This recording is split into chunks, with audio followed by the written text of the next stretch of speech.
All right, all right. Listen up, you SOBs. I'll meet you halfway. A lot of you say that Halloween Ends is the worst Halloween movie.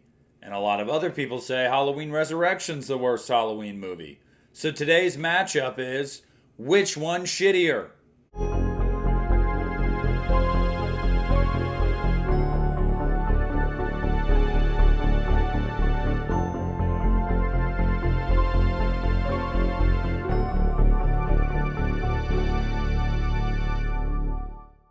What's up, you guys? It's Nick here at the Lost River Drive-In, and if you are not new to my channel, you already know my opinion on this subject, but I felt like I would throw you guys a bone. Ever since Halloween Ends came out, I've made a couple videos on it, and I've definitely seen the reaction to those videos, to some of my opinions, and then obviously the general sentiment online, or I wouldn't even say the general sentiment, just the loud sentiment online. So I thought, okay, it's only fair to say that a large portion of the fan base hates Halloween Ends, and another large portion of the fan base hates Halloween Resurrection. So I picked probably the two most controversial, it's crazy to say that now with Rob Zombie's movies in existence, but two of the more controversial movies in the series to put them up against each other and pick which one is the worst. Now, how these things go, you're going to get a quick plot, you're going to get things I like about the movies, and then you're going to get an answer on which one I think is superior and why. So starting off with Halloween Resurrection, basically, very simple plot. Laurie Strode accidentally killed a paramedic at the end of Halloween H2O. It wasn't Michael Myers. She's been institutionalized. Michael Myers comes for her, kills her. She gives him a weird incest kiss. She falls with terrible green screen to the ground. And then the rest of the movie is Busta Rhymes Dangertainment doing a, I don't know, reality show. Let's investigate the Myers house and find out why Michael killed people, even though we actually just set everything up, so it's all a joke. And then Michael comes back, and then he kung fu fights Busta Rhymes. Yeah, Halloween Resurrection. Pretty cool, right? Great plot. Halloween Ends, very simple. You guys know it as well. Michael Myers has vanished, and in his absence, the town of Haddonfield has basically made this kid, Corey Cunningham, who had something very unfortunate happen to him that he wasn't at fault for, into the new boogeyman. And they've kind of beaten this kid down and kind of shaped him into what he becomes. And he kind of takes up the mantle. The evil gets passed to him, but Michael goes, I'm not done yet, bro. And then has a showdown with Laurie Strode. Those are the plots of those movies. Now, one of those is a little more complex. One of them isn't. Let me talk about the things I like about Halloween Resurrection first, because I know a lot of you guys are probably expecting me to just rail on this movie, because I've done it many, many times before. I will say with Halloween Resurrection, I know a lot of people have fun with this movie. They have dumb fun with this movie. Lord knows there are plenty of movies in my collection that I feel the exact same way about, that I could talk to somebody about how I like it or I get enjoyment out of it, and they would look at me like I had four eyes. Like, dead serious. So far be it from me to tell you that you're not allowed to enjoy an objectively kind of poor movie. That's taste. You know, it is what it is. Different strokes, different folks. As my buddy Justin would say, it's like candy corn. It's bad for you, but you can't help but enjoy it. So shout out, Justin. I know you are a fan of this movie. Halloween Resurrection has some cool things. I really like the mask. Actually, a lot in this movie. It looks angry, it looks mean. It's very polished and sleek. I enjoy that. The rendition of the theme, again, very, very good. Really like the opening theme in this movie, and I wish we would have gotten it more in the movie. And some of the points we do get in the movie, I don't know if it really fits. You know, maybe they should have used more of the original themes in this movie, but I digress on that, you know, early 2000. For the 10 to 15 minutes that Jamie Lee Curtis is in this movie, she's good. You know, she gets a little bit to do, and she's good at it, although the decision she makes is just so dumb, but whatever. There's some okay kills in this movie. But some of the effects with them are not great. Specifically, Jen's, when her headless stump of a body falls to the ground after she gets decapitated, you can literally see it's plastic. Like, you can see it is plastic. The base, that body. It's just like certain things that you're just kind of like, come on, guys. Like, we really couldn't do anything about that. And yeah. It's about the positives with Halloween Resurrection. Wow. Even I'm shocked. Now, for me, Halloween Ends, you guys know I love this movie. I absolutely adore this movie. It's in the top, I believe, 3 now for me in the franchise. Yeah, wow, holy crap. Oh, man, I'm getting comments right now. People are like, you dumb motherfucker. There's really not a lot about Halloween Ends I don't like. I'll really just stick to that, what I don't like about Halloween Ends, because I like most of this movie, if not all of this movie. But there are a couple minor gripes that I have with the movie.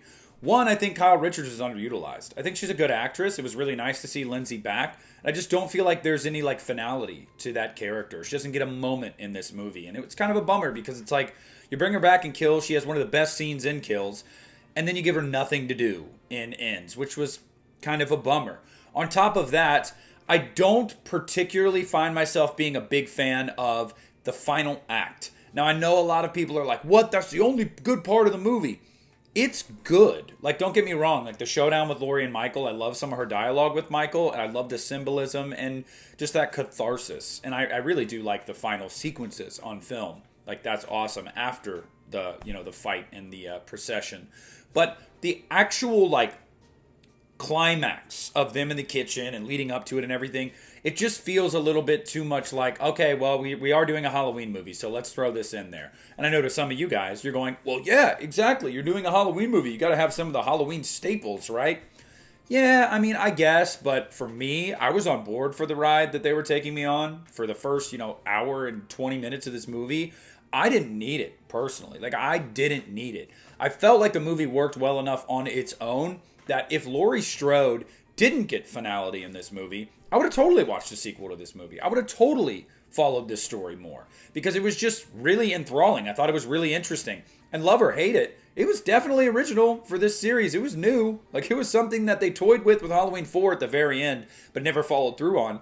No, I mean, they kind of were like, all right, let's do it. If we're going to do it, let's commit. And they did. So I give them props for that. Those are really the only negatives I have with Halloween Ends. I think Halloween Ends improves upon 18 and Kills in a lot of areas that I had big complaints with, like some of the dialogue and some of the acting. I feel like this is everybody's best performance out of the trilogy, in my opinion. Like, I really think they're all super good. I could have used more Hawkins. I will say that. That's another slight negative to this movie. He was not utilized enough in this movie whatsoever. The dumb sheriff only gets one scene. Good, he was fucking terrible. But not as an actor, just a terrible, terrible sheriff. So for the first time in the trilogy, I felt like they took a lot of the criticisms from 18 and Kills and they were like, okay, we need to improve upon that because some of these things are lacking. And I think it's a much tighter script. I just think it's a better movie. Like, I just think it is a objectively better made film. Even if you don't really like the story that it's going for, it's a really well done film. So that brings us to, at the end of the day, which is the better movie, which is the worst movie, which is the worst Halloween movie? Dude, without question, for me, it's Halloween Resurrection. And I know for some of you guys, it's Halloween Ends, and you have your reasons for that, and I respect that.